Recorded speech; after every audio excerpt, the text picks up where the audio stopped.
औज़ुबिल्लाहिमिनश्शैतानिर्रजीम बिस्मिल्लाहिर्रहमानिर्रहीम।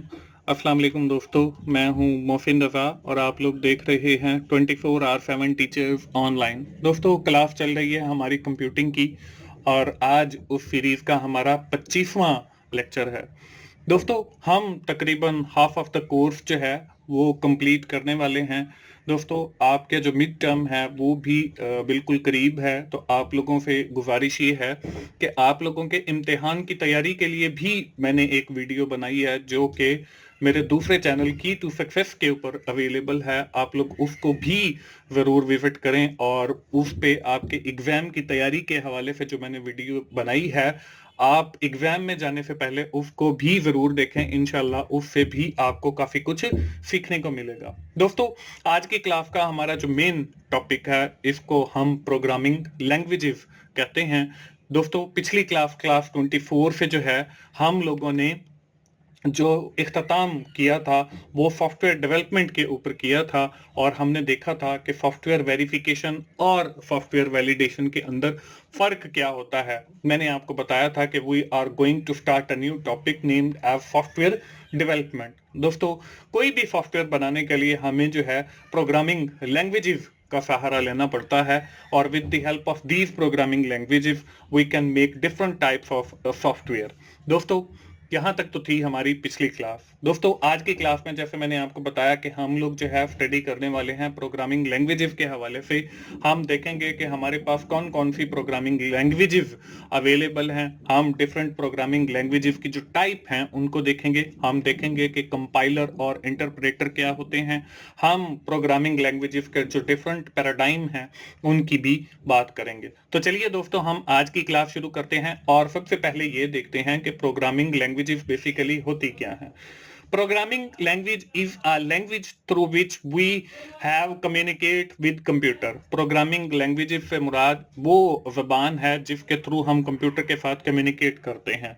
दोस्तों, जब भी हमने किसी के साथ कम्युनिकेट करना हो, जैसे हमने किसी अपने दोस्त के साथ बात करनी हो, तो हमें उसकी ज़बान में बात करनी पड़ेगी जो उसके लिए अंडरस्टैंडेबल हो। अगर हमने कंप्यूटर के साथ बात करनी हो तो हमें कंप्यूटर की लैंग्वेज जो है वो सीखनी पड़ेगी और फिर with the help of this language we can communicate with the computer.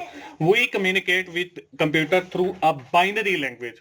Computer की जो ज़बान है इसको हम बाइनरी लैंग्वेज कहते हैं। With the help of this binary language we can communicate with the computer. अब दोस्तों, हमारे पास जो है दो किस्म की लैंग्वेजेस होती हैं। एक हाई लेवल लैंग्वेजेस होती हैं, दूसरी हमारे पास लो लेवल लैंग्वेजेस होती हैं। दोस्तों, हम देख लेते हैं कि इन दोनों लैंग्वेजेस के अंदर डिफरेंस क्या है, कि हाई लेवल लैंग्वेज क्या होती है और फिर लो लेवल लैंग्वेज क्या होती है। तो दोस्तों, जो हाई लेवल लैंग्वेज होती है that is easy to understand. On the other hand, if we are talking about the low level language, it is difficult to understand. इसको समझना जो है वो बिल्कुल थोड़ा सा कॉम्प्लेक्स और मुश्किल होता है क्योंकि ये बाइनरी फॉर्मेट के अंदर होती है। यहाँ पे आपको नजर भी आ रहा है 1 और 0 की फॉर्म में। और जो हाई लेवल लैंग्वेज है ये आपको यहाँ पे नजर आ रही है कि इसको समझना जो है वो बिल्कुल आसान है क्योंकि ये आपकी वो जो इंग्लिश है बिल्कुल उसी तरह है। इसी तरह आपकी जो हाई लेवल लैंग्वेज है programmer with right source code, programmer जो है इसका सोर्स कोड राइट करते हैं। इसी तरह अगर हम लो लेवल लैंग्वेज की बात करते हैं तो इसके अंदर प्रोग्रामर जो है वो लिस्ट ऑफ इंस्ट्रक्शन को जो है वो राइट करते हैं। इसी तरह जो आपकी हाई लेवल लैंग्वेज है यूज सिंबॉलिक इन कोड, हम जो है ग्रेटर देन की सिंबल यूज कर सकते हैं, हम इक्वल की सिंबल यूज कर सकते हैं, हम लेस देन की सिंबल यूज कर सकते हैं और डिफरेंट सिंबल्स यूज कर सकते हैं हाई लेवल लैंग्वेज के अंदर। लेकिन लो लेवल लैंग्वेज के अंदर यूज इंस्ट्रक्शन, जैसे कोड को जो है अगर हमने कोई इंस्ट्रक्शन मूव करनी है तो MOV लिखेंगे, अगर हमने किसी चीज को कंपेयर करना है तो COM लिखेंगे। तो हम डिफरेंट इंस्ट्रक्शन ही लिखते हैं। इसी तरह इसमें हमारे पास जो हाई लेवल लैंग्वेज है इसके अंदर C++ आ जाती है which is also part of our course. ये हमारा जो इंट्रोडक्शन टू कंप्यूटिंग का कोर्स चल रहा है उसका भी हिस्सा है। हम इंशाल्लाह कुछ जो हमारे लेक्चर्स हैं कमिंग वो C++ के ऊपर भी होंगे। इसी तरह जावा है, हमारे पास PHP है, ये सारी जो है हमारे पास हाई लेवल लैंग्वेज है। इसी तरह अगर हम बात करते हैं लो लेवल लैंग्वेज की तो हमारे पास जो है असेंबली लैंग्वेज प्रोग्रामिंग जो है वो हमारे पास लो लेवल लैंग्वेज है। ये या तो आपके सेकेंड सेमेस्टर के अंदर या थर्ड सेमेस्टर के अंदर एक सब्जेक्ट आएगा असेंबली लैंग्वेज एंड प्रोग्रामिंग का, computer architecture and assembly language programming का। उसके अंदर आप लो लैंग्वेज के बारे में सीखेंगे। तो दोस्तों ये बेसिकली दो टाइप्स हैं हमारे पास प्रोग्रामिंग लैंग्वेजेस की, एक हाई लेवल लैंग्वेज है और दूसरा लो लेवल लैंग्वेज है। दोस्तों कोई भी कंप्यूटर के अंदर लैंग्वेज हो, उसको करने के लिए आपको कुछ चीजों की जरूरत पड़ेगी। आपको कंपाइलर की जरूरत पड़ेगी, आपको इंटरप्रेटर की जरूरत पड़ेगी। हम देख लेते हैं कि कंपाइलर क्या होता है और इंटरप्रेटर क्या होता है। As we write the code in English, हम इंग्लिश के अंदर कोड लिखते हैं and we know that computer can understand only zeros and one form. हमें पता है कि जो हमारा कंप्यूटर है वो वन और जीरोस की जो फॉर्म है उसी को समझता है। So we need to translate, हमें जो है वो जरूरत पड़ती है कि हमने जो इंग्लिश का कोड लिखा है we must translate into the machine language और बाइनरी लैंग्वेज। हम जो है उसे मशीन लैंग्वेज के अंदर कन्वर्ट करें या फिर बाइनरी लैंग्वेज के अंदर कन्वर्ट करें। There are two kinds of translator that we use to translate the English code into the machine language code, that is known as the interpreter and compiler. हमारे पास दो किस्म के जो है वो ट्रांसलेटर अवेलेबल हैं। हम इन दोनों के दरमियान फर्क को भी देख लेते हैं। सबसे पहले इंटरप्रेटर को देखते हैं। Translate the program line by line, के जो इंटरप्रेटर है वो आपकी एक लाइन को एग्जीक्यूट करेगा, चेक करेगा, इसको एग्जीक्यूट करेगा, इसको कंपाइल करेगा और इसको कन्वर्ट कर देगा। लेकिन अगर हम बात करते हैं कंपाइलर की, तो हमारा जो कंपाइलर है translate the whole program at once. देखें जो इंटरप्रेटर है वो आपकी लाइन बाय लाइन, यानी कि एक एक लाइन को जो है वो एग्जीक्यूट करता जाएगा और कन्वर्ट करता जाएगा, और कहीं पर एरर है तो वो वहां पे रुक जाएगा। लेकिन अगर हम बात करते हैं कंपाइलर की, तो ये हमारा जितना भी कोड लिखा हुआ है, चाहे वो 500 लाइनों का लिखा हुआ है, चाहे वो 100 लाइंस का लिखा हुआ है, वो उस सब को जो है ट्रांसलेट करेगा या कन्वर्ट करेगा इनटू द बाइनरी लैंग्वेज। और अगर कहीं पर एरर है तो वो हमें एरर जनरेट कर देगा। तो ये फर्क है बेसिकली इंटरप्रेटर और कंपाइलर का। हम इस कोर्स के अंदर जब हम बात करेंगे हाई लेवल लैंग्वेज यानी C++ की, तो उसके लिए भी हम जो है वो कंपाइलर यूज करेंगे। दोस्तों हम चाहे कंपाइलर यूज कर रहे हो, हम चाहे इंटरप्रेटर यूज कर रहे हो, इसके साथ और भी 3 टर्मिनोलॉजीज हैं। पहली जो है वो एडिटर है। Editor is a program in which we write the code. हमारा एडिटर ऐसा प्रोग्राम है जिसके अंदर हम अपना वो कोड लिखेंगे, जिसको इंग्लिश वाला जिसको हमने कन्वर्ट करना है। तो एडिटर हम जो इस कोर्स के अंदर यूज करेंगे वो डेफ C++ का करेंगे इंशाल्लाह। जब हम उस मकाम तक पहुंचेंगे तो मैं आपको बताऊंगा कि ये हमारा एडिटर है और ये हमारा कंपाइलर भी है। इसके साथ दूसरे जो है वो डिबगर है। डिबगर ये हम लो लेवल लैंग्वेज के अंदर जाके यूज करेंगे डिबगर। अगर हमने डिबगिंग बेसिकली हम कहते हैं कि हमने अपने प्रोग्राम के अंदर किसी एरर को आइडेंटिफाई करना है, तो उसके लिए जो है हम लोग डिबगर यूज करते हैं। तो जब हम लो लेवल लैंग्वेज की बात करेंगे तो वहां पे डिबगर भी हम यूज करेंगे, और डिबगर जो है हम इस कोर्स के अंदर भी यूज करेंगे। तो जब हम उस जगह पे पहुंचेंगे तो मैं इंशाल्लाह आपको डिबगिंग भी सिखाऊंगा। इसके बाद है असेंबलर। ये जब हम असेंबली का कोर्स आप लोग पढ़ेंगे तो उसमें आपको असेंबलर की भी जरूरत पड़ेगी। ये भी आपका बेसिकली कन्वर्टर है, इंटरप्रेटर और कंपाइलर की तरह। ये भी आपका जो कोड है उसको कन्वर्ट करता है into the machine language code, और इसको हम असेंबलर कहते हैं, और ये असेंबली लैंग्वेज प्रोग्रामिंग के लिए यूज किया जाता है। तो दोस्तों ये है वो कंपाइलर और इंटरप्रेटर या प्रोग्राम जिसकी मदद से हम अपना कोड जो है वो मशीन लैंग्वेज के अंदर कन्वर्ट करते हैं।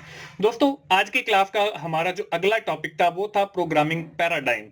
अब प्रोग्रामिंग लैंग्वेज पैराडाइम से क्या मुराद है? Programming language paradigm are a way to classify programming language based on their features. Language can classify into multiple paradigm. हमारे पास 4 किस्म के पैराडाइम अवेलेबल हैं। The first one is the functional paradigm. उसके बाद हमारे पास ऑब्जेक्ट ओरिएंटेड पैराडाइम है। इसके बाद हमारे पास इंपेरेटिव पैराडाइम है। इसके बाद हमारे पास डेक्लरेटिव पैराडाइम है। हम जो है बारी बारी इन पैराडाइम्स को देख लेते हैं कि इनके अंदर क्या है और इनके अंदर कौन कौन सी लैंग्वेजेस यूज होती हैं। सबसे पहले जो है वो हमारे पास फंक्शनल पैराडाइम है। अब फंक्शनल पैराडाइम पैराडाइम क्या होता है? ये फंक्शन से निकला है। आपने कोई भी काम करना है, उसके लिए आपको फंक्शन राइट करना पड़ेगा। Program view as an entity, it gives some input, ये कुछ इनपुट लेता है, एंड प्रोड्यूस आउटपुट, और फिर आउटपुट प्रोड्यूस करता है। Process is known as function, और जो ये प्रोसेस है इसको हम फंक्शन कहते हैं। फॉर एग्जांपल हम बात करते हैं एडिशन फंक्शन की। एडिशन फंक्शन क्या करता है? हमसे दो इनपुट लेता है, हम कहते हैं कि हमने 5 दी और 10 दी, तो ये हमारी इनपुट हो गई। तो हमारा जो एडिशन फंक्शन है ये हमें जो है रिजल्ट देगा, दोनों को जमा करके वो हमें 15 रिटर्न करेगा, ये हमारी आउटपुट हो गई। तो ये हमारे पास फंक्शनल पैराडाइम हो गया।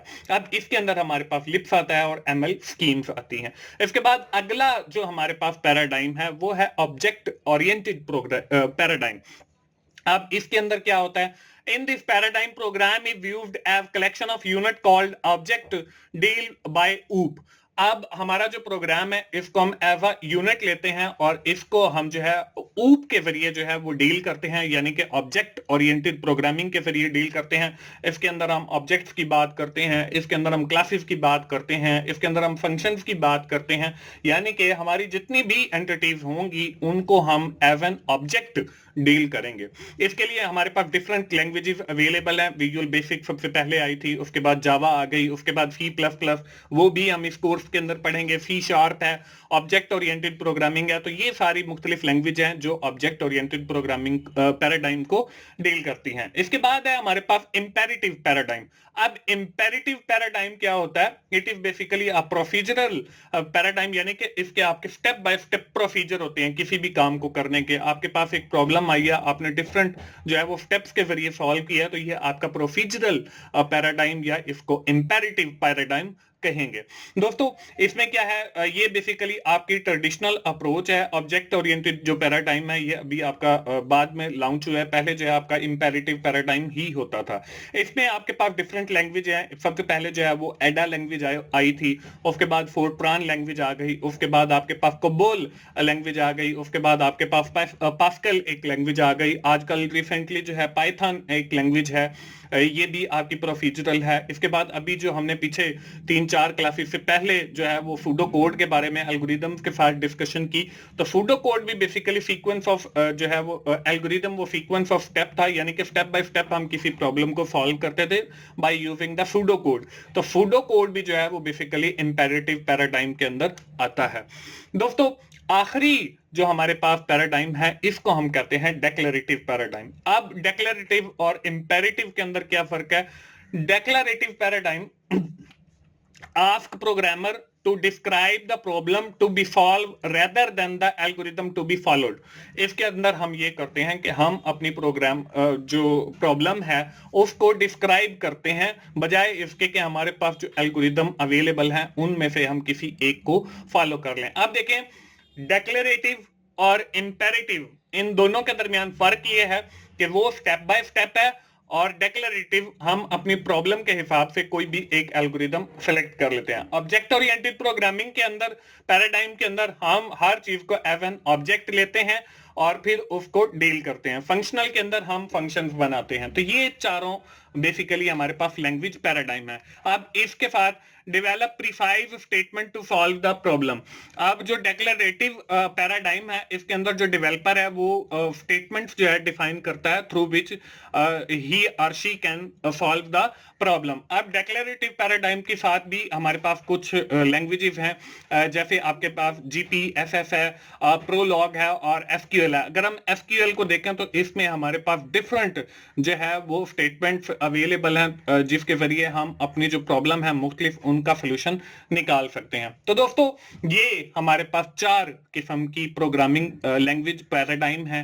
फंक्शनल पैराडाइम है, ऑब्जेक्ट ओरिएंटेड पैराडाइम है, इंपेरेटिव पैराडाइम है और डेक्लेरेटिव पैराडाइम है। उम्मीद है दोस्तों आज की जो डिस्कशन है हमारी प्रोग्रामिंग लैंग्वेज के हवाले से आपको क्लियर हो गई होगी। आज की क्लास के अंदर जो है हम एक बार क्विकली समराइज कर लेते हैं कि हमने क्या पढ़ा है।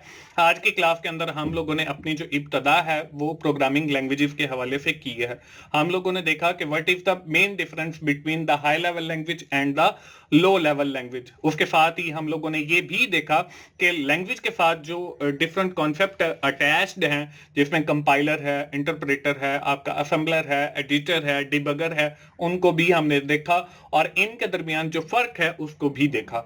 आखिर के अंदर हमने प्रोग्रामिंग लैंग्वेजेस पैराडाइम को देखा, जिसमें हमने फंक्शनल पैराडाइम को देखा, ऑब्जेक्ट ओरिएंटेड पैराडाइम को देखा, इंपेरेटिव पैराडाइम को देखा और डेक्लरेटिव पैराडाइम को देखा। दोस्तों आज की क्लास हम यहीं पे खत्म करते हैं और इंशाल्लाह आइंदा आने वाली क्लास में भी हम अपनी जो डिस्कशन है वो प्रोग्रामिंग लैंग्वेजेस के हवाले से, सॉफ्टवेयर डेवलपमेंट के हवाले से जारी रखेंगे। दोस्तों आखिर में मैं फिर आप लोगों को यही कहूंगा कि अगर आपको मेरी वीडियोस अच्छी लग रही हैं तो आप उन्हें लाइक कीजिए, अपने दोस्तों के साथ शेयर करें, कमेंट जरूर किया करें और मेरा चैनल 24/7 टीचर्स ऑनलाइन जरूर सब्सक्राइब करें ताकि मेरी हर आने वाली वीडियो आप लोगों तक पहुंच सके और आप उससे सीख सकें। दोस्तों मिलते हैं अगली कंप्यूटिंग की क्लास में, उस वक्त तक के लिए मुझे इजाजत दीजिए। थैंक यू वेरी मच दोस्तों, अल्लाह हाफिज।